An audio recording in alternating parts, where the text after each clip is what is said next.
Good afternoon, ladies and gentlemen. Welcome to the London Tunnels PLC investor presentation. Throughout this recorded presentation, investors will be in listen-only mode.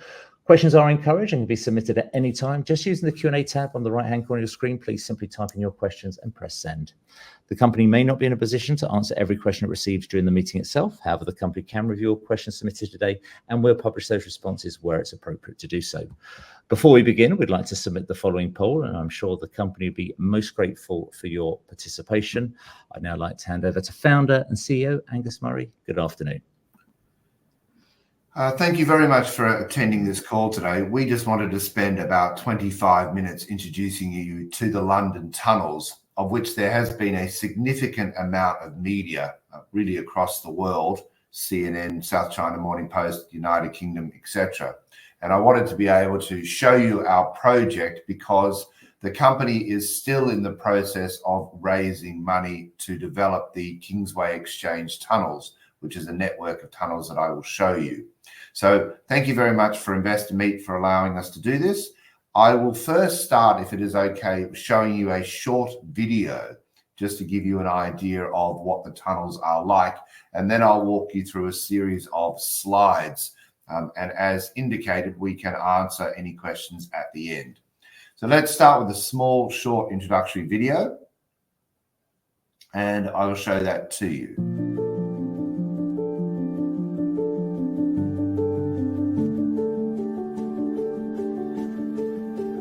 So that is the network of tunnels underneath Chancery Lane tube station. It is directly below the tube in Holborn. And as a tourist attraction, obviously this is a tourist attraction or intended to be a tourist attraction, it has to be ideally located. So we know a number of things about the United Kingdom. The United Kingdom is absolutely fantastic when it comes to tourism and people visiting. Nearly 20 million tourists a year. There are another 30 million people within an hour, so 50 million people within 1 hour of this location. But you need great transport and easy access. And obviously being below Chancery Lane tube station, this is ideally located in central London. The tunnels themselves were built because of the London Blitz. The London Blitz started on the 7th of September 1940. And because of that, this network of tunnels was built with a couple of other network of tunnels, although this is by far the largest.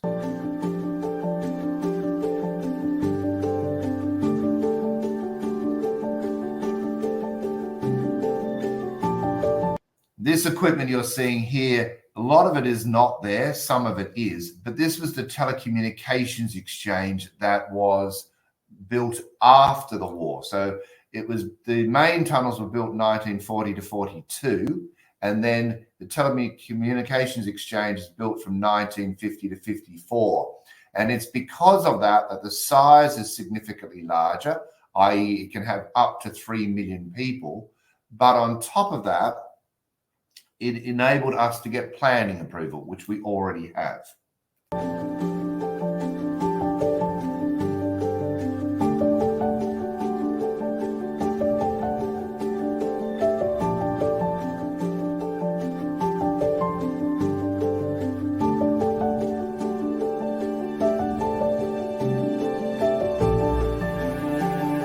So this is a lot about the history and the heritage of this particular location. And I think it's a lot about the nationalistic story that we want to tell. The story of those who died during the London Blitz, that sacrificed so very much, 43,000 British civilians during that period of time. The story of the Special Operations Executive, which was located in these tunnels. The fact that this is truly Q branch from James Bond, because this is where Ian Fleming would have been down in the tunnels in early 1944. And then it goes on to the telecommunications exchange, the reserve war rooms, the cabinet war rooms, and what will be, as a bit of a novelty, the deepest licensed bar in the United Kingdom.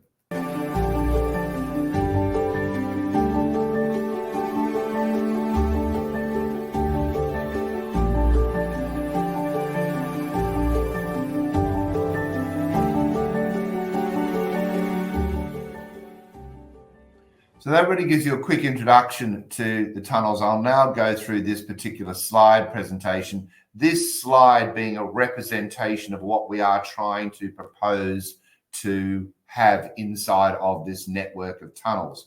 One of the questions which has come through, and I think it's very valid so far, is if you are interested in understanding this and you are interested in looking at this as a potential investment or something to consider, then please contact us on our website and we can invite you down to walk around in the tunnels for about an hour and 10 minutes. It's about all it takes. As I said, it's very easily accessible because it's directly above Chancery Lane tube station. So it's a 2-minute walk from Chancery Lane or a 6-minute walk from Holborn. But for investors wanting to come down, then having a look at this firsthand, coming and actually visiting with us, which we do every week, is an ideal way to get a true understanding of what is going on. So let me quickly flick through a number of slides here, and then I'll answer any other questions. So the summary that we would have with regard to this company, which is a listed company on Euronext. It is also available on the major platforms in the UK, such as Hargreaves Lansdown, AJ Bell and Interactive Investors, and a number of others. And I'm really discussing the company as itself. So the company is aiming to open up what will be the last major history and heritage tourist attraction in central London. And by the last, we mean one of a scale to have up to 3 million people. So in a way, I would look at this as a potential investment into the London Eye just before the London Eye started, which was at the beginning of 2000. The tunnels have a unique history, which we'll go through in a little bit more detail, but basically they were built, as I mentioned, to defend Britain against Nazi Germany during the period that we know as the London Blitz. The Special Operations Executive was based inside of these tunnels in 1944. Ian Fleming, who obviously wrote James Bond, was down in these tunnels in the beginning of 1944 as the Naval Liaison Officer to the Special Operations Executive, and therefore this is truly Q branch from James Bond. They were the reserve war room to the cabinet war rooms, and they were a telecommunications exchange used during the Cuban Missile Crisis. We, as a tourist attraction, obviously the entity itself has to be appealing. That's why we ask people to come down and have a look. The second part to that, as I mentioned, is transport, but the third is the number of people in the city. And London is a powerhouse when it comes to tourism, getting over 19 million visitors, certainly in excess of that of Paris and New York. It's the most visited Western city in the world. We already have full planning approval, which we got last year from the City of London and Camden Council.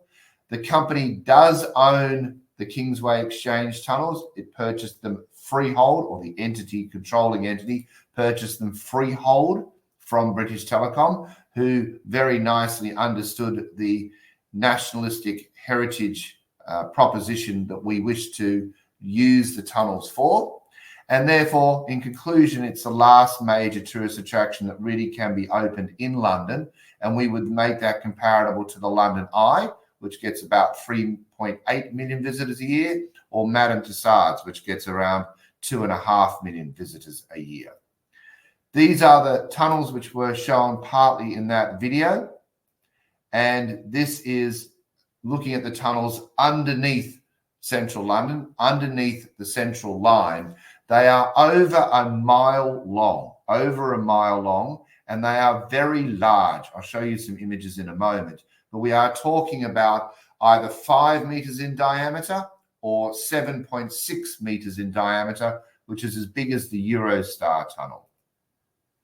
Centrally located, as I indicated, we are talking about a 13-minute walk from Covent Garden, a 20-minute walk from the British Museum or the Tate Modern, very close to the Museum Mile, the centre of the City of London, and obviously St. Paul's Cathedral. Full planning approval by the City of London last June. Full planning approval by Camden last July. A photograph of the smaller tunnel. Most of that equipment will remain so we can understand and appreciate it. And we have the same architect that we are using that did the Battersea Power Station, which is a very good firm called Wilkinson Eyre.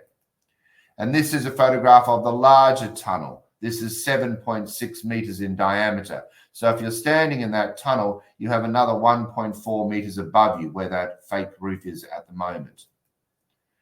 There are two types of experiences that we are going to propose to have. One is all around the history and heritage, which I've mentioned. And the second one is around culture and art. So similar to the wonderful work that, say, Atelier Luminaire does in France or Team Labs does in Tokyo, both extremely popular with visitors. And then they both combine with regard to the deepest licensed bar. So as we'll come up to the economics of the company in a moment, you can see that the first thing we have to look at is how many people are we able to have inside the tunnels? And you can put that number at 3 million. That's 3 million people per annum. The next question is, are there enough people around? Well, yes, because of central London. Is it interesting enough? That's something that we ask you to come down, join, and potentially visit within that area, i.e. to have a look. And then what we have to look at is the ticket prices, and we can address that as well. So we have two types of experiences: history and heritage with the bar, culture with the bar. History and heritage, as I briefly mentioned before, London Blitz, respecting those 43,000 British civilians who died during the London Blitz and telling their story. The Special Operations Executive, Q branch from James Bond, Reserve War Room to the Cabinet War Rooms, used during the Cuban Missile Crisis, and then the bar. This would be an example of the journey down in an elevator. The type of impressions and history that we can tell, an idea of a better understanding of our own history leading up to and subsequent to the Second World War. Keeping some of the original machinery and the Special Operations Executive and those 13,000 people that fought during that time as a branch of MI6 underneath Winston Churchill. Something to do with James Bond, which has obviously recently moved to Amazon Studios, but about the story, and obviously given the fact that this is the true location of Q branch. And then the deepest licensed bar, which is there at the moment, although not in this current condition. And then second to that is the cultural experience. So something similar to Atelier Luminaire, something we can do with digital art today, which is relatively easy, although visually very spectacular. Again, you can do it with regard to the universe, etc. And the deepest licensed bar. So that is what we are proposing to put inside of this particular project in central London. London, as I mentioned, the most visited Western city. That was just a comment with regard to the French catacombs, the fact that if you want something similar, this is already getting 550,000 visitors in this condition, about 25 minutes outside of Paris, paying 29 euros. We get a lot of media if you want to search that up, and you can see from London Tunnels PLC the media that we get with regard to the project in the articles that have actually been published in the newspapers. And then we come down to another important element, the current ticket prices. We know things aren't particularly cheap in London, but what we are left with here is the London Eye ticket prices somewhere around that £32 plus. The Tower of London, sort of £34. Madame Tussauds, probably in the similar range, up to around £42. And even the Zoo today, around £27 to £30. The reason I mention the pricing is because it obviously helps you understand the economics of the company. And the economics is the number of visitors we expect to get times the ticket price plus any merchandising sales, plus any additional revenue that you might get from people spending and going to the experience at the bar, both during the day and the evening, will give us a revenue number. And the revenue number less the cost obviously ends up with some type of EBITDA number. And therefore we end up with some type of enterprise value. If I look at those numbers, I would say that the visitor numbers can be up to around 3 million people. Ticket prices in the range of £32 to £36. Additional spend. If you look how successful the making of Harry Potter is outside of London, then people spend a significant amount more money buying merchandise. It is, of course, Harry Potter. And therefore, a revenue number that we could see I would have thought perhaps on the economics that I've suggested, just over £100 million a year. You take away your costs and you end up with a valuation. These were some numbers that were projections. Obviously, they are projections, so please take that with the pinch of salt that it comes with. But we have to start with some basis for the number of visitors, and that is down the bottom. And then that results in the total earnings potential for the company. We know that it's very hard to get planning approval in central London. London obviously is a very populated city. It is difficult to please everybody, and therefore appropriately the councils are very careful with the type of projects that they do approve. We were given approval, I think, primarily because we are actually not building anything new. We are only really renovating something that already exists. And that thing that exists actually happens to be 30 metres below the street level. So in that regard, I think it was slightly easier for us to present our story and for the populations of both Camden and the City of London to be far more supportive. Either way, we did get full planning approval, but other projects find it very difficult. And that is why I think it reinforces not the monopolistic position, but the duopoly of the number of attractions that are in London at the moment, like the London Eye, like Madame Tussauds, etc. So planning approval has been granted, but very difficult to achieve. We have a board with 2 independent directors. We are a listed company on Euronext, but as I mentioned, you can buy it quite easily either today directly in the placement which is being done with ABN AMRO, but obviously I'd advise people to look at the prospectus, ask their financial advisor, also potentially come down and visit the tunnels, but then you can buy it through an AJ Bell or a Hargreaves Lansdowne or Interactive Investors, etc. So the conclusion, before I answer just a couple of questions, is what are we looking at? I think we are talking about a nationalistic, amazing space which should be saved and brought back to life for the public to understand and visit. It is therefore the last major history and heritage tourist attraction we feel that can ever be opened in London to the scale of 3 million visitors a year. That doesn't mean there aren't others that can be opened, but not to the scale of what we are talking about because of the size of the tunnels in themselves. We know London, as mentioned, is a powerhouse of a city with regard to tourism, and that is only going to continue. It is not going to get any worse. And we see that from the number of people that are here in winter and certainly in summer. In addition to that, of course, there are another 30 million people within an hour of this that are living in the United Kingdom. So we have 50 million people within 1 hour, and we are ideally located in central London. The management team, I believe, is certainly experienced, but we would bring on an operator. We would bring on a professional operator with experience in the United Kingdom to help us manage that process as anybody would expect. We are the freehold controller of the asset, having bought the freehold from British Telecom, and we'd refer to the prospectus with regard to that. Currently, the company, in terms of its valuation, is there. I feel that ultimately, if we have the support from investors and the investment community, that it is worth substantially more than where we are at the moment. That is, of course, my personal opinion.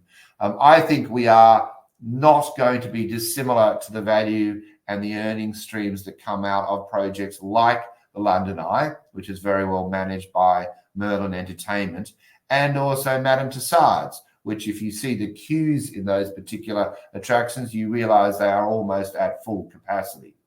And then, as I mentioned, a very simple business model. I like a simple business model that has a duopoly or semi-monopolistic characteristic behind it, which is what these tunnels have. I also like one that is tangible and real.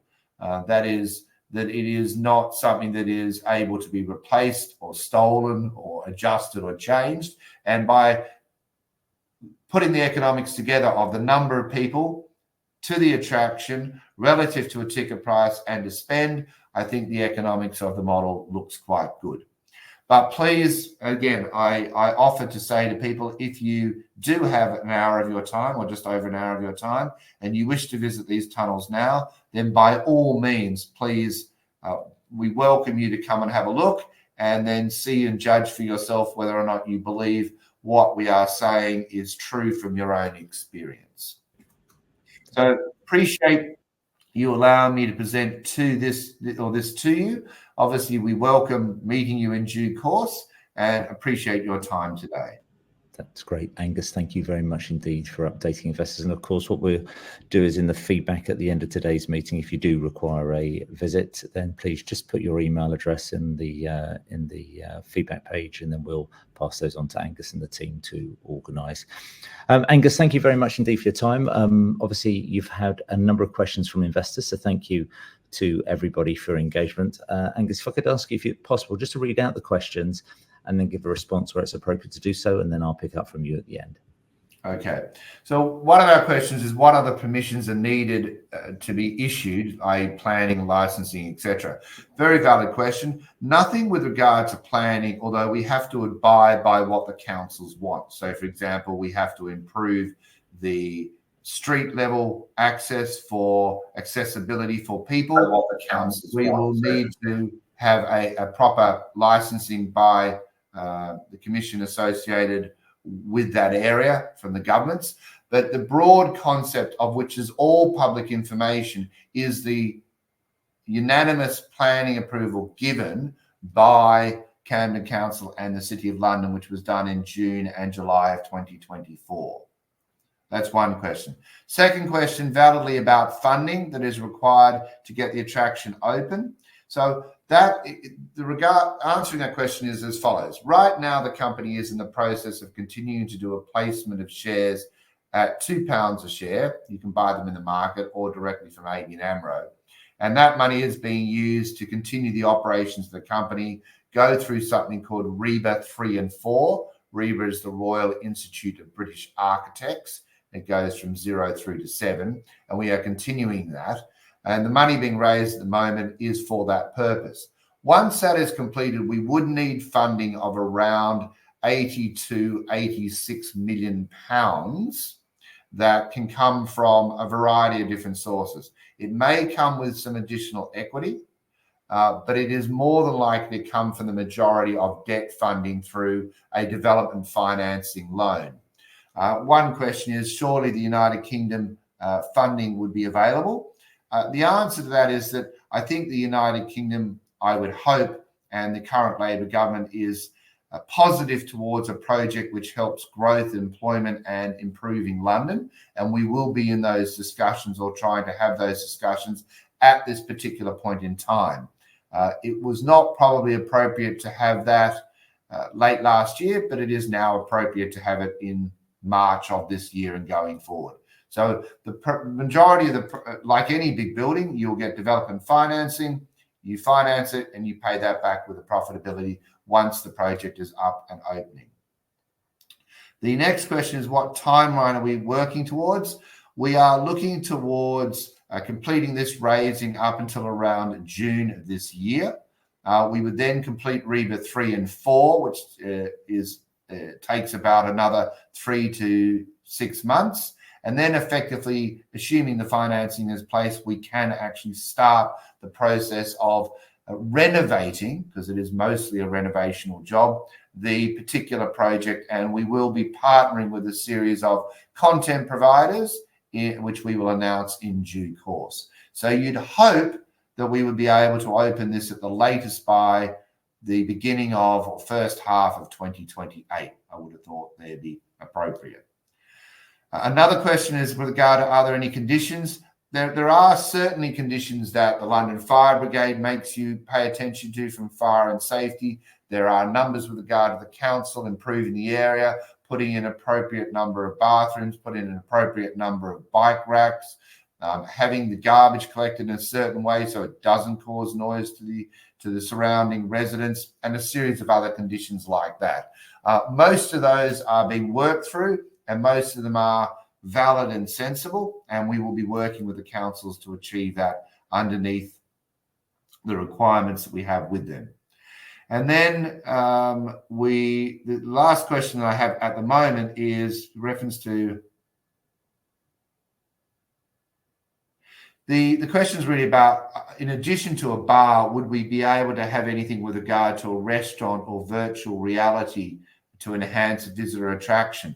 It's a good question. The answer, I think, is given by the fact that at the moment it's intending to reactivate a bar that was originally there for the post office workers, because BT and the post office were the same thing up until 1981. We wouldn't have a restaurant. The economics of a restaurant is not, although they can be very successful, it's better in our case to be able to bring somebody in for a half an hour, 40-minute cocktail mocktail, of which they pay an appropriate price, maybe £12. And the company is able to generate revenue from that as if it's an additional sale, because the person is having an experience of going to the bar between, say, 11 a.m. and 7 p.m. After 7 p.m., it turns into more of a normal bar. So when we talk about virtual reality as well, I think it's probably better to say that the experiences that can be happen or are proposed to happen will definitely use visual screens. But I'd say it's more about visual screens and interactivity and being able to be immersed inside of the feeling of this network of tunnels, hearing the central line above you, and that in itself is the unique experience. Remembering, of course, there are no other network of tunnels in the world like this in a city that can ever be open for people, and obviously given the cost, they will never be built. So this is truly a unique thing for central London, and I sincerely hope it adds a lot to London.